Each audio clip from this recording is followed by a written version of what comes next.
Thank you all very much for being here tonight. We really look forward to a very lively discussion, and it really is my pleasure to be able to introduce to you our speakers this evening. Thank you very much. I'm glad my feet are able to touch the bottom of the stool. I was worried about that. So, we are going to first hear from Professor Sobel. Professor Sobel, if you haven't already read his bio, is a professor at Columbia University's Lamont Doherty Earth Observatory. He specializes in atmospheric sciences, particularly in the dynamics of climate and weather in the tropics on a timescale that ranges from days to decades. A major focus of his current research has been in extreme weather events. This includes events such as hurricanes, tornadoes, floods, and the risk that these pose to human society. He's leading a new effort at Columbia University. It is called the Initiative on Extreme Weather and Climate, and he has also recently, within the last year and a half or so, published a book titled Storm Surge, Hurricane Sandy, Our Changing Climate and Extreme Weather of the Past and the Future. It provided an overview to understanding quite what led to Sandy and also an explanation with regards to what we can expect following. To my right, it is my pleasure to introduce to you Professor Brees Sarté. Professor Sarté is described as an author, an engineer, and an artist and a humanitarian. He teaches in the Graduate School of Architecture, Preservation, and Planning in the Urban Design program, and his most recent work is one in a series of papers that are going to be released that he's co-authored with Professor Kate Orff, who is the director of the Urban Design program at Columbia University. His firm has been responsible for leading innovative infrastructure projects all over the world. His other publications include the Guide to Green Engineering and Design, and he continues to teach both in the fall and likely in the spring because he can't get enough of it. Sherwood Design is his firm. He's also launched an institute to take a look at and to work with both academics and practitioners in architecture and in engineering in understanding what the infrastructure and design possibilities can be in the changing environment that we live and work. So with the introductions over, it is my pleasure to begin the opportunity to think about sort of what this means for us today. It seems as if there are few weeks that go by without an extreme weather event taking place, and particularly I'd love those of you to raise your hands if you have indeed in recent years lived through what has been described as a weather event that is a once in 100-year event. Hands up those of you who have experienced a couple of those once in 100-year weather events. And that is increasingly our new stormal. And so our conversation tonight is how do we begin to understand what the implications are of weather, especially when we're thinking about the environments in our urban infrastructure and what it means for designing urban environments in the future. So with that, Professor Sobel, Adam, I'd love to ask you and for you to introduce us to your work and what we should be understanding based upon what it is you know of the weather we're going to be experiencing in the future.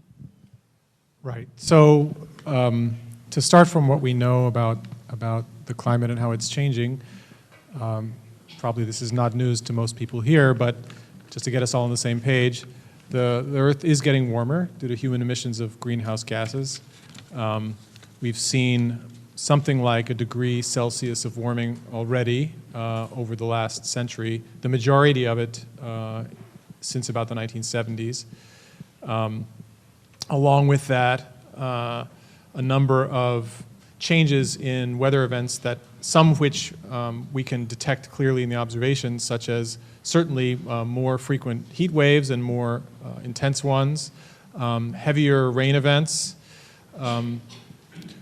Droughts is a more complicated story, which I think we'll get to in a bit when we talk about California, but certainly dry regions experiencing more severe droughts is something we expect to see going forward.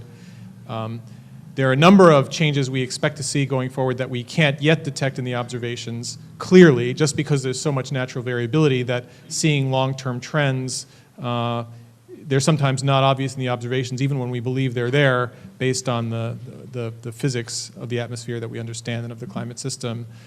So more powerful hurricanes. Heavier rain events, we can already see those changes in the observations. And certainly we can see rising sea levels. That's one of for coastal cities like New York and San Francisco, that's one of the most obvious changes, with sea level having risen about 8 inches since good record keeping began about 100 years ago. In the global average, in New York City, it's risen a few inches more than that because our land is sinking due to natural causes. But that 8 inches is climate related and mostly due to human influence. So those are sort of on the big picture. And then individual events that we see, like a Hurricane Sandy or a California drought, are often difficult to pin precisely on climate change, because there's always a large role for natural variability in any extreme weather event. There's always a lot of factors that have to come together to make these things happen, and climate change is at most a small influence pushing the probabilities in one direction. It's a larger influence as time goes on, but in the present, we're not seeing the worst impacts of climate change yet.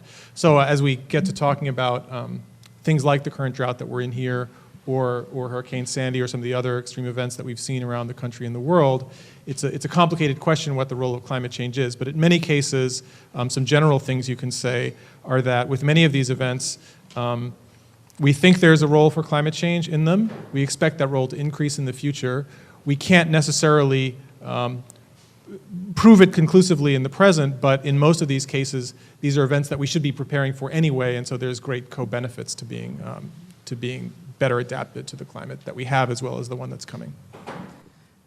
It's a scary thought, but in terms of what we're seeing here in California and in Northern California as well, what do you understand to be the extreme weather events? Is the drought going to continue? Are we going to see an end to that within any time frame at all? So, history suggests that we will see an end to it. It doesn't seem to be this year, though. The drought, as you know, has been going on for several years. It's been basically several dry winters in a row, the winter normally being the wet season here. And among the most serious droughts of modern history. It's competitive with one in the 70s that was approximately as bad. We know, by the way, that there have been much more severe droughts in California's distant past. So human-induced climate change is not necessary to have a very severe drought here. It's a dry climate, and there have been prolonged droughts in the distant past, as we know from the geologic record, from tree rings, and from other sources. But the current drought seems to be largely due to natural variability in the climate system. That's what research by some of my colleagues at Columbia shows. Probably made a little bit more severe by climate change, in that once there's already not enough water in the soil or in the snow pack, a warmer climate melts the snow quicker and evaporates the water more quickly, and so exacerbates the drought from a hydrological point of view. But the rainfall deficit, which is the cause, seems to mostly be natural. We'd hope that this El Nino event might improve it, and it has to some extent. The snowpack now in the northern Sierra, at least, or the Sierra as a whole, on average, I believe, is not quite normal, but somewhere close to normal. But to end a drought of this severity requires it to be well over normal, which we haven't achieved, and the rainy season's just about over. There isn't heavy precipitation in the forecast, and pretty soon the El Nino is going to wind down, and the current forecasts are for a La Nina, which is not good for California. So the drought's ameliorated somewhat, but there's no indication of it ending in the immediate future, unfortunately. Now, historically, these things normally end, so we do expect that this one will end, but that doesn't mean that California doesn't face a drier future overall going forward. And when you say a drier future, and we're talking about extreme weather events, when we do have a rain event, is that going to lead to flooding, or is that going to lead to a replenishment of the water table? That's a very good question. It can do both things. I mean, the projections for California, so it's interesting, the projections for southwestern North America as a whole, the best climate models are quite in agreement. They don't always agree on things, but in this case they agree that southwestern North America, which includes Arizona, New Mexico, Nevada, as well as northern Mexico, is projected to get drier as the climate warms. It's quite a confident projection, and it's quite serious. California is slightly different, and actually the climate has some different influences from the Pacific Ocean. And so the projections for California are that the rainy season, which is the winter, will actually get wetter, although a shorter rainy season, and hotter, drier summers. So what that means for water supply is not completely clear, but overall not encouraging, because of course a lot of California's water supply comes from snowpack. So if you have a wetter rainy season, you might hope it'd be more snowpack. Of course, if it's warmer, more of that's likely to fall as rain. So that's water that California still gets, but runs off more quickly and isn't stored over the summer as well. Some of it, of course, can be captured in reservoirs. And the overall rise in temperature means that more water that hits the ground ends up evaporating into the air. So overall, there's some uncertainty, as with all climate projections, but there's no reason to think that California, looking forward, doesn't have a need to conserve water, as even in the present. I mean, the California, it's worth saying that the current water system you have here wasn't really well designed, even without climate change, for the amount of population and water use and the historical climate that California faces. So a lot of the changes, some of which are starting to happen under the current state government, those are going to certainly be necessary in the future as well. You mentioned the uncertainty, and if we would be having this conversation 20 years ago, I would wager that there would be, even in California, there may be some skeptics. But now we have the increasing understanding that in order to be able to address this problem, it's no longer just those who are able to say we have a problem, but rather many people who are aware of it.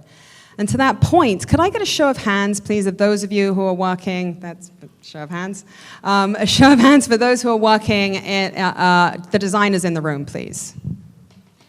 Okay, I like the way you're all congregated over there. Who's working in real estate, please? Technology. So if I could, Bree, if we could learn more about your work and how you are applying the understanding and the knowledge of the challenges that this changing and more increasingly extreme climate is having on existing urban environments. If you could, please tell us a little bit about what you're seeing and how it's changed how you work and think about the projects that you're working on. Okay, great. Is this working? Yeah. Maybe I'll start by asking the audience a question. Addressing all these really concerning issues that Adam just brought up, what is the specific expert called that tries to solve these problems? What's the name of that kind of expert? Anyone out there? That has to try to solve the problem and build that physical solution. It's not a fireman. It's a civil engineer. I'm a civil engineer. How many of you have talked with a civil engineer recently to find out what they're doing about these issues? 1, 2, 3, 4, 5, 6, 7. Okay, good. We should continue the conversation. I think they're interested. Okay. Well, this work for me started when I started Sherwood Design Engineers here in San Francisco. And the practice has grown around the notion that the civil engineering and the models and the details and the approaches that are ensconced in the codes in all our cities, that often, many of them date back centuries, in some cases actually are not the solutions that we need to address these radical dynamic issues of the future, more significant flooding, unpredictable water supply, increased population compounding these issues. So the practice that I've founded has really been trying to get to the bottom of these kinds of issues and taking the approach that has come out of a movement that was very much born here in San Francisco around sustainable design and green architecture and engineering. And the practice 15 years ago when I started it was really thinking holistically about how we interact with our urban systems, and how those urban systems interact with the natural environment. And where that led me to pretty quickly was in tackling some of the larger scale challenges and issues around coastal development. And I think the first time where I really confronted how big this problem was about 10 years ago in China. And our mandate was to decommission the largest steel mill in the world at that point, and to replace it with about 1 million person new city in the heart of global manufacturing in Guangzhou. And so the first thing that occurred to me as a civil engineer was to look at the flooding issues, and they had good flood walls, and that about 3 feet high or something like that. And so I went and met with the head of Public Works and asked them, what their plans were for addressing sea level rise. And they said, what? I said, sea level rise, and I showed them some maps that I'd made of the region, exposing that about half of the Pearl River Delta area is vulnerable to sea level rise. And they said, frankly, until Beijing tells us we can pay attention to this, it's not on the agenda. And I think we have similar issues to this day in Washington, D.C., where words like climate have a taboo associated with them, and where science is swept under the carpet. That said, we've seen, and even in the course of this project in China, it took bringing back clear, resonant maps that exactly showed what the physical challenge was with this kind of development that led them to adopt an attitude that has now become a national standard called Sponge City. I think it probably would have a catchier name if we came up with it here, but it's really stuck in China. And the notion is that 50% of this urbanized area, back to a steel, how many of you have been to a steel mill before? There's not a lot of plants, there's not a lot of trees, there's a lot of concrete. So we got a full commitment to take half of this site and turn it into open space that could essentially absorb water, could absorb floods, and allow the rest of the land to be built higher and protected from these long-term and major events. And so I just tell that story as one. I could tell you 100 more. I've worked on many of these kinds of projects where bring good information forward, even when you've got some of the biggest skeptics, becomes an important starting point to show the science to help start to make those changes. Frequently when we're talking about, or when we think about infrastructure, we think about those big city projects, we think about roads, we think about bridges, but that's not always the case, right? I mean, an infrastructure could be an organization and a corporate headquarters or a campus.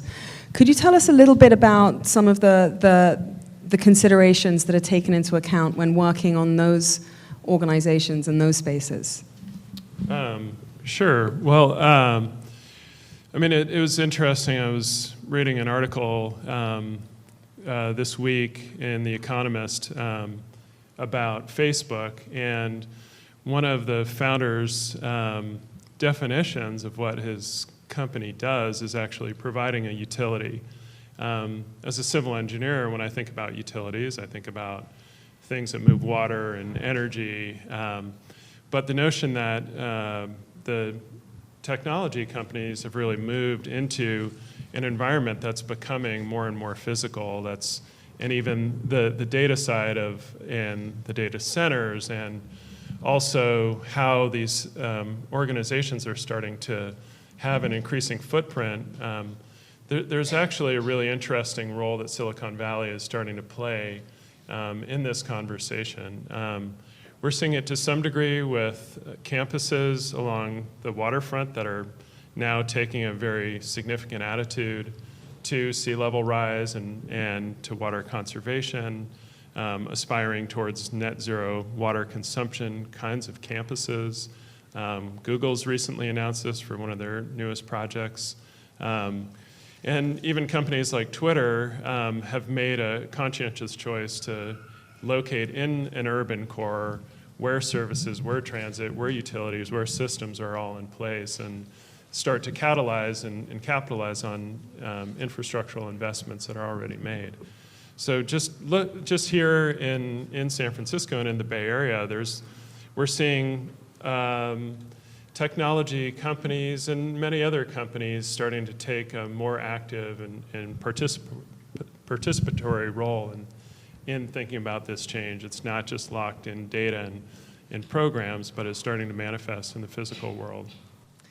You mentioned sea level rise. Adam, I'd like to ask you to explain to us sort of the implications of both a rising sea level and these extreme weather events and what that means for our existing coastline here and our infrastructure in Northern California before we even start to consider about what we would think about resituating and what the future looks like. Right, so just to start with the numbers, as I mentioned, we've had about 8 inches of sea level rise globally in the last 100 years. The projections for the future have significant uncertainties on them, but the numbers keep getting higher. I mean, not because the Earth changes so much as the science changes more quickly and we understand more clearly what's going on. So the current projections, if you look at the IPCC report, Intergovernmental Panel on Climate Change, the UN body that assesses climate change every few years, the numbers they were projecting for 2100 were sort of about a foot-ish, plus or minus. Then there was another report that came out 2013, and that was more like between about half a meter and a meter, so sort of 1.5 to 3 feet was the range for 2100. So that was just a few years of recognizing that Greenland and Antarctica may melt. Big chunks of them may fall off, and that ice may fall off and go into the sea and melt more quickly than anticipated. And the most recently, in the last year, there have been a couple of serious studies suggesting we could have more instability in those ice sheets and maybe as much as 6 feet or more by the end of the century. And that may or may not be right. Scientists are going to argue about it, but we can't rule those numbers out. And by the way, although we make all our projections for 2100, that's where we tend to stop the graphs in these reports. If you've ever seen them in the news, that's very misleading when it comes to sea level rise because it's going to keep going. It takes a long time. Once we emit the carbon, the climate takes a long time to warm, and the sea level rise takes even longer to happen. So there's a lot of sea level rise in our future, no matter what, even if we reduce carbon emissions aggressively, which we don't seem to be doing so far. So the implications of that, of course, very low-lying areas will eventually become completely underwater. Some small island states, some coastal cities that are very vulnerable. San Francisco has some low-lying areas. It's not the worst. Worst is in the United States, probably Miami, which is in a state of complete denial about it.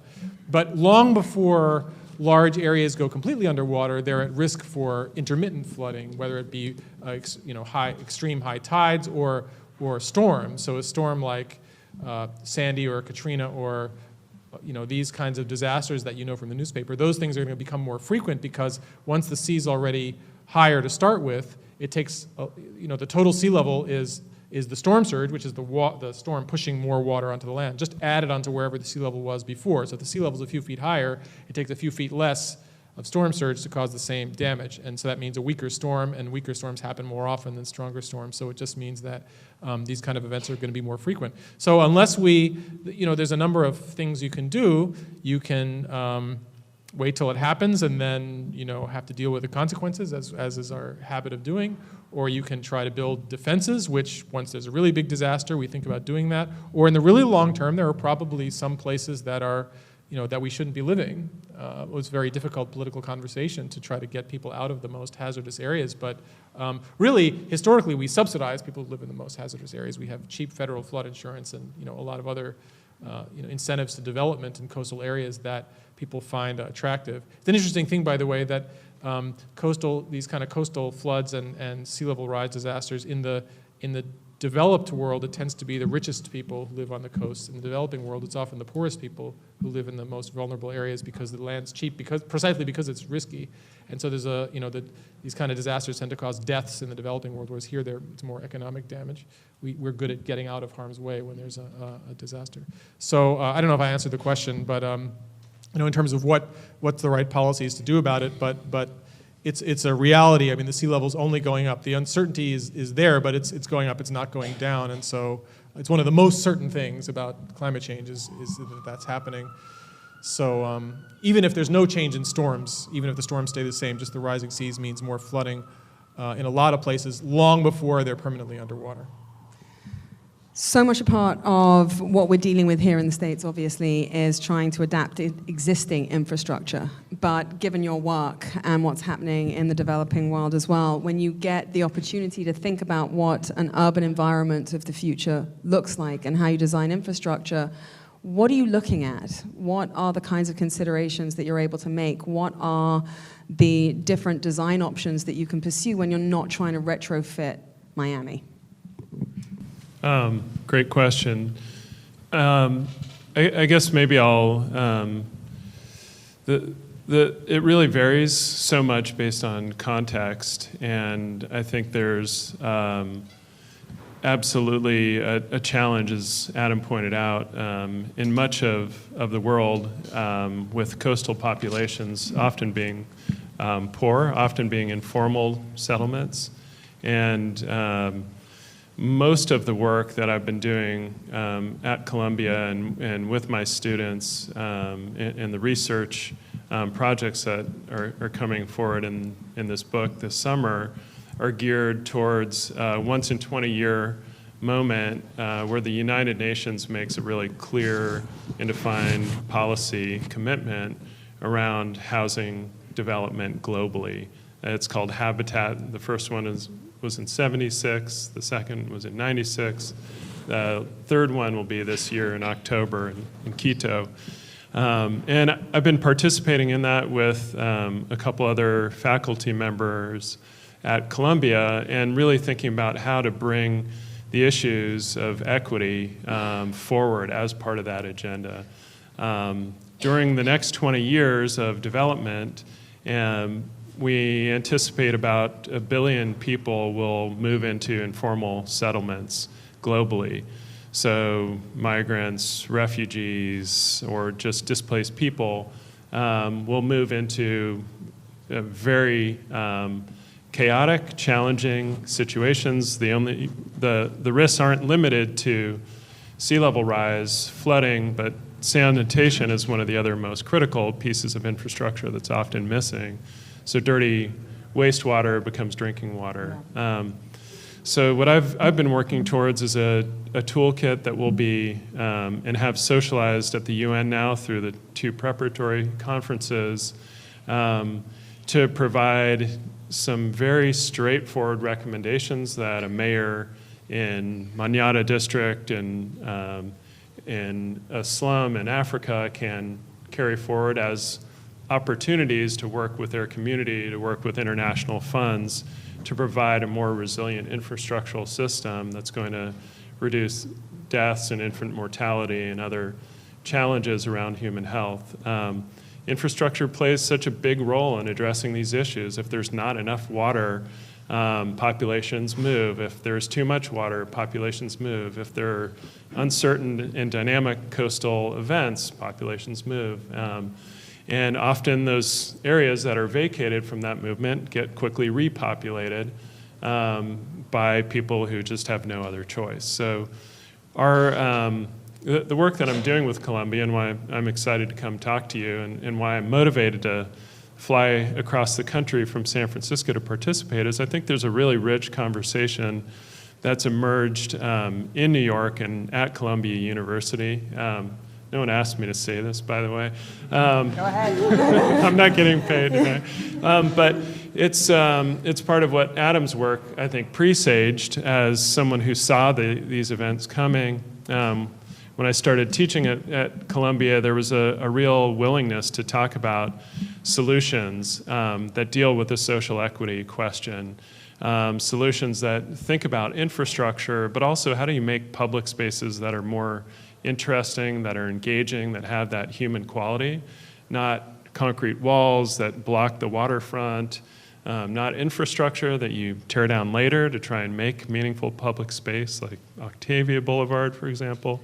How do you build a new infrastructure that you don't end up regretting and tearing down 50 years later? So we've come up with, out of the work at Columbia, with 10 innovations that we think are going to really stick. And we've made pretty good headway and gotten great buy-in and have built an international coalition at the UN, and hopefully we'll gets at least a couple of those key innovations adopted as part of this 20-year planning process. So we frequently talk about, in climate change, we talk about adaptation and mitigation. Could you tell us a little bit about sort of the differences between the two? And then I'd love to hear about how you're thinking about sort of the mitigation aspect as well.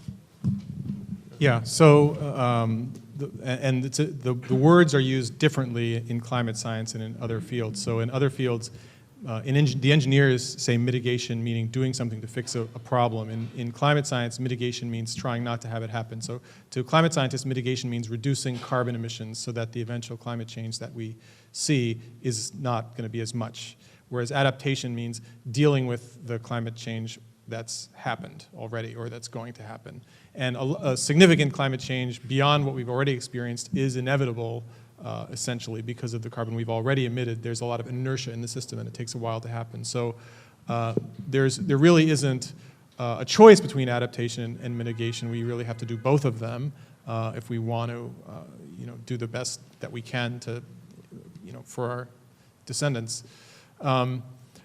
But I wanted to react to some of Brees' comments, because if you notice when you asked him about how do you do infrastructure deal with climate change, and in the responses, he's talking not only about climate change, but about a number of other issues, about equity, about sanitation and water and housing and all these other things.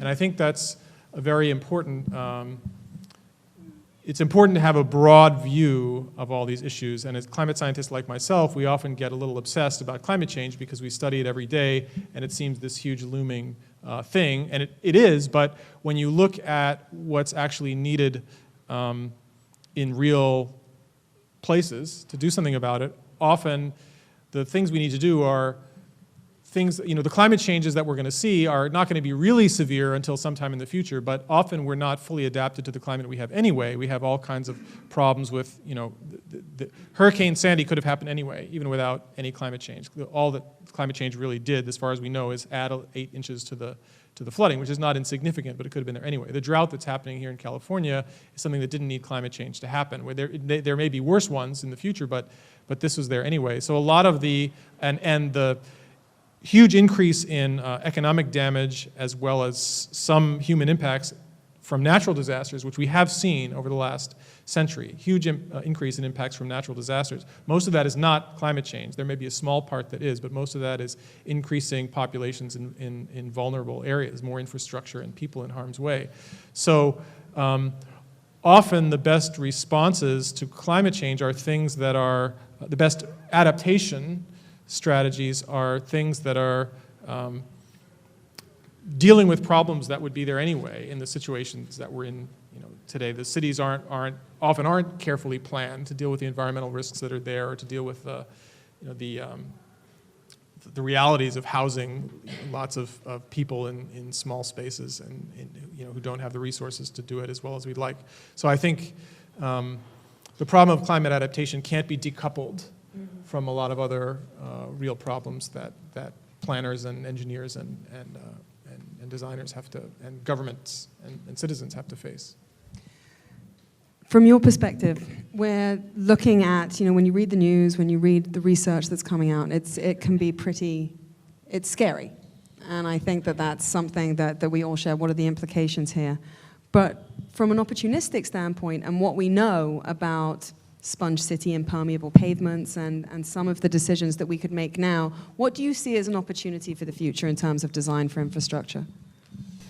Well, I think what I've seen is that there's clearly an attitude that's slowly emerging around this role of natural systems and the power of ecological integrity as a part of an urban system.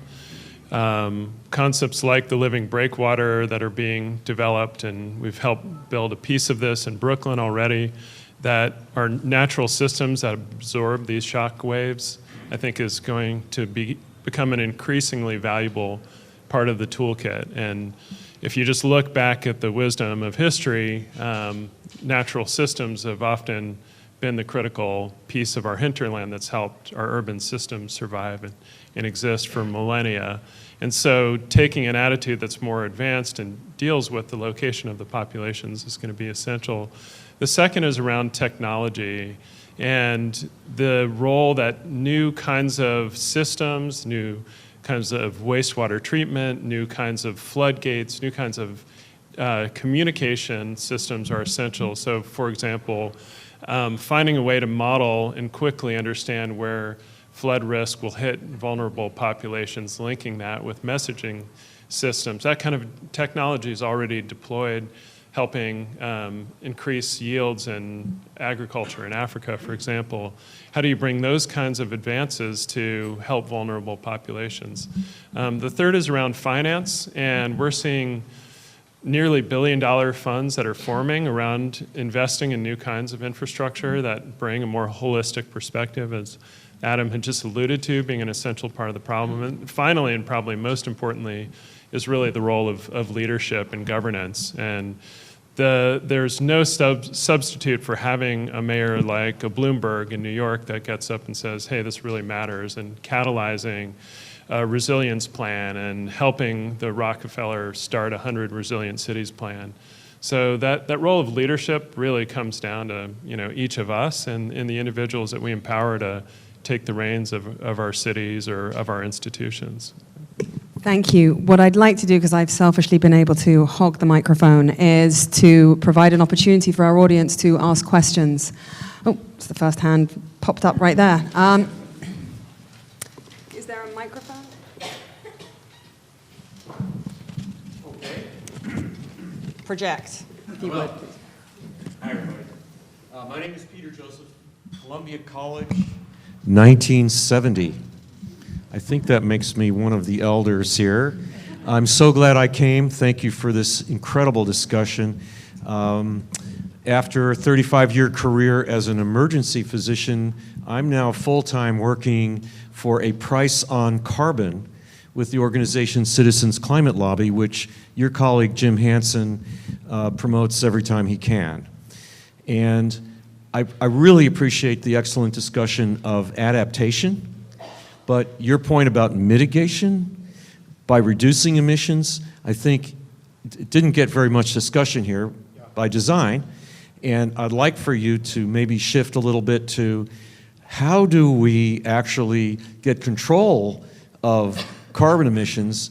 Because it seems to me if we don't, all of these other efforts to design our cities and build the walls and the water systems and whatever that we need are not going to amount to very much, and that's why I work full-time with Citizens Climate Lobby. We're proposing a carbon tax. Thank you. Yeah, so, yeah, you're right. We haven't talked about reducing carbon emissions much, but obviously it's, maybe it's not obvious. It's critically important. All I meant to say was that even with the most ambitious carbon reductions anybody's really imagined in any realistic way, some amount of adaptation is still unavoidable, but the goal is to not have to adapt to a really extreme climate change that there's some limit beyond which we won't be able to adapt easily. Somebody said I can't remember the exact word, but the response to climate change is some combination of adaptation, mitigation, and misery, and the goal is to reduce the amount of misery. So how well can we do? The people can argue about carbon tax versus cap and trade. I somewhat favor a carbon tax, but I think there's arguments on both sides. We're not that close to doing either of them at the national level due to the US politics at this point, unfortunately. But a few things you can say. One is that city and state and local governments have been leaders in this. I mean, some cities and states, including the one here, as well as Columbia's home state of New York, are relatively progressive and have been doing things earlier than anybody else. The Northeast has had a carbon, can't remember the name of it, a carbon reduction plan for Northeast power utilities. It has been in place for some time. California's had a greenhouse gas reduction plan in place since, I believe, 2006. British Columbia, to go just across the border, has a carbon tax, and their economy is doing fine, by the way. Hasn't caused any problem. So a lot of these things, historically, the cities and states lead the way. California, historically, for example, has had the strongest emission controls on automobiles, not because of climate change, but because of human health impacts. And then Detroit would say they couldn't do it, couldn't make cars that clean, and then they would do it somehow, and then the national regulations would follow. That's been California's role, and I think we see California, some other states, have to lead on this, but we do need action on the national and international level, I think, to reduce carbon emissions. I mean, a lot of us in relatively green places like to do individual things and drive Prius and try to, eat less meat, which, I try to do all those things.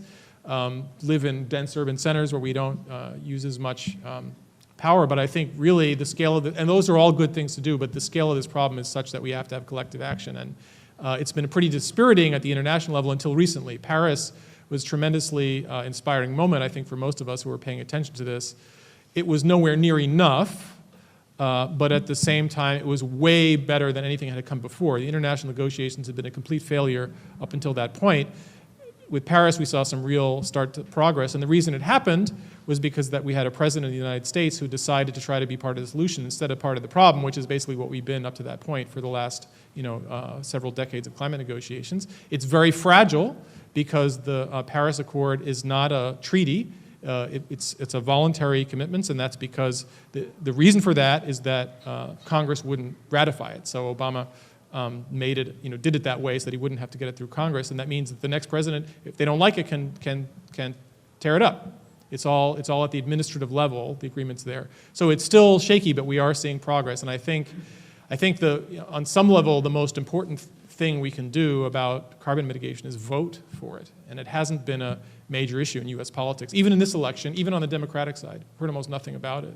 So I think that has to change, or we're in trouble. But of course, at the state and local level and at the individual level, there's lots of other, we can do lots of things and we can be aware, but it really is, the scale of the problem is global and the response has to be as well, I'm afraid.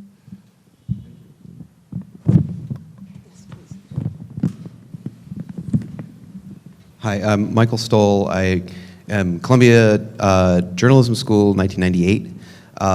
And I edit a publication here called the San Francisco Public Press. It's a local independent nonprofit startup. And there are copies over there on the table if you want to take some. Please do.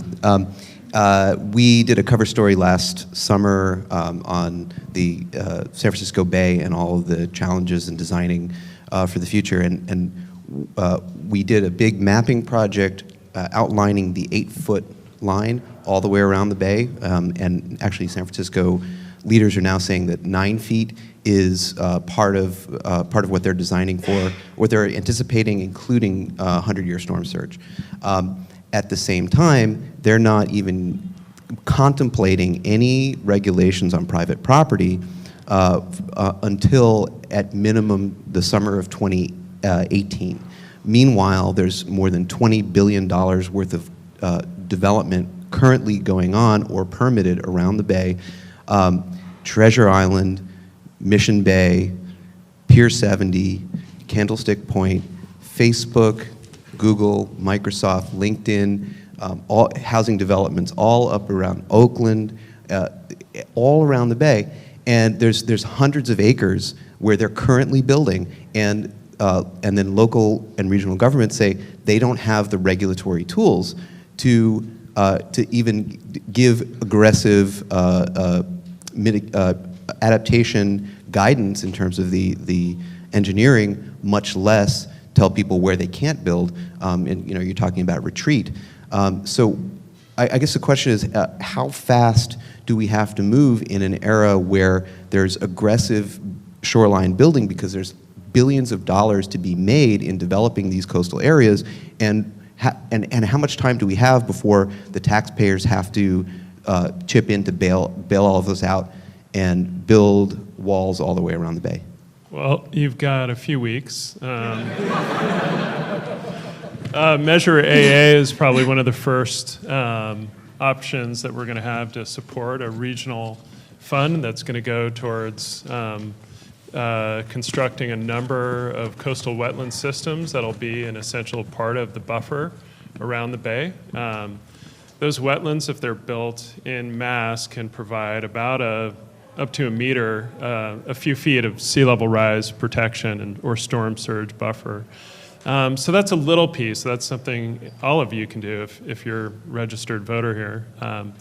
And that'll be a small parcel tax that goes across all parcels in the Bay Area. So those kinds of things are happening. We don't know. It started at 70%. It's down to 50 now in terms of support. So, but it's the kind of regional thinking that we really don't have a lot of structure around. In the Bay Area, we do have a body that was started actually by some radicals in Berkeley, believe it or not. There are a couple over there. And the BCDC is essentially a group that governs any development along the waterfront. So that group is maybe one of our best regulatory bodies to govern that. And frankly, what's going to happen ultimately is these decisions are getting made on a jurisdiction by jurisdiction level, and that's the way our government's set up here. We have 9 counties that surround the Bay Area, so that's kind of the best organizational unit that we have as a county. Within that, there are water districts that span those counties, so many of the water districts with their flood control projects, like along Silicon Valley, which is one of the most vulnerable areas where Google, Microsoft, yada, yada, yada, are all within that sea level rise risk zone. There is an agency that oversees the levees that has plans to build concrete walls, right? It's a single defense. It's not integrated with the natural restoration projects yet. And I think one of the more interesting opportunities and a chance for at least the 2 of you that have got up and said something so far to get involved, maybe others, is going to be the Resilience by Design competition that's coming here. I think it's really different than the Rebuild by Design competition in New York that had $1 billion from HUD to get stuff back where it got lost. This is about integrated thinking and planning. And I've been directly talking to them about trying to really tool this program in a way that's tied to funding, that builds into it some systemic change around how we actually set up mechanisms that can support these kinds of investments that are going to be needed. There's not a solution yet, but it's going to be something that builds momentum, and hopefully we get ahead of it before there's a major disaster. I think there's enough will and critical thinkers here that we can pull ahead of it, but it's hard without a major disaster, without seeing downtown San Francisco go dark for weeks like we saw in New York to get people to actually care about it. Hopefully we're doing a good job tonight.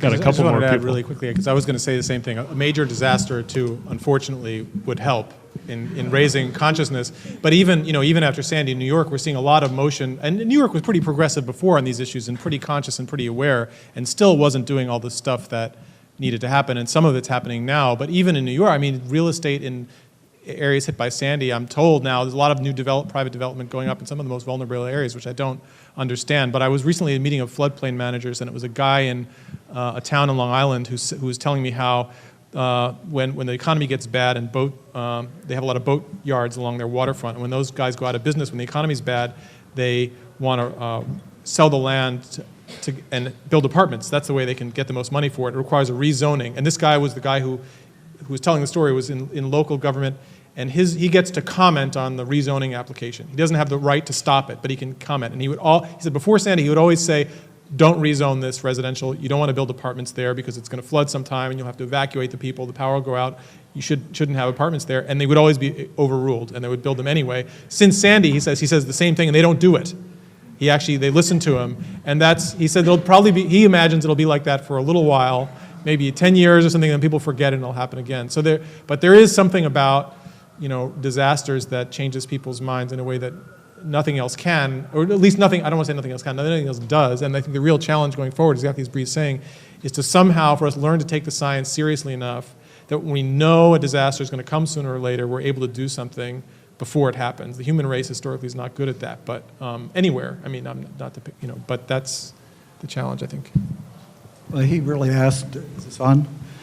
He asked most of the question I had, but as kind of a follow-up, our Planning Commission is now developing long-term plans for south of Market. and they're talking about relocating the train tracks and a whole bunch of stuff like that. Is there something that the Planning Commission, they're not a regional based organization or anything like that, all they have is San Francisco to play with. Is there something they should be including in that type of planning process in terms of the structure of all these buildings, many of which are going to be built, they're in the works and be going up soon? Is there something they should be doing now to provide for the rise in the sea level or any other climate changes? Definitely. The Central Corridor Plan, which runs about 4 blocks south of here, more or less to the convention center, then out to the Caltrain, is one of our biggest rezoning efforts is going on in San Francisco right now. And a piece of it touches up against the former Mission Creek. It used to be an actual inlet to the bay. And the cost to build the sea level protection there is about $100 million just to protect that part of the development. And it's currently not included as part of the plan. We just met, I chair a board at SPUR on climate and water policy, and we had the folks from the planning department come in just 2 weeks ago, and I asked them that question. And they said, you know, we met with everyone in the community, and that didn't get as many points as affordable housing. So we had to choose. And these are the kind of real trade-offs that happen at a local level, even when the education's there, the awareness is there. When it comes down to deciding where the money's going to go, because this plan's going to kick off about $600 million in discretionary spending, somewhere around there. I may have that number wrong. But the amount that was going to be allocated to sea level rise right now is about 1% of the need, I believe, in that area. So I think a lot of municipalities are hoping for sort of bigger grants or bonds or federal funds or state funds, or waiting to see how the next guy solves it. It's still a surprise, I think, that we're unable to leverage even major development projects in a city like San Francisco to start to build that sort of infrastructure. Is there something other than a seawall that you would recommend as part of that planning process? Absolutely. I think some sensitive setback to allow for a softer edge, so that it can be a place that people can use that supports habitat, wildlife, more visual interest, a better place to visit, more park-like. It's what we're doing along Dumbo and the waterfront there in New York. Brooklyn Bridge Park has done exactly that. I'd encourage us to get serious about finding ways to establish higher elevations within our building footprints and our building systems, and make sure that we're building our cities a little bit higher too, so you're not essentially stuck with a big wall at the edge of the city. This would be a couple of things. Thank you. Thank you both very much. Our time, unfortunately, has run out. Thank you. Thank you. Our time has run out, but no doubt the conversation will continue not only this evening, and thank you both for the work and the energy that you put into this space and for being here tonight. Thank you.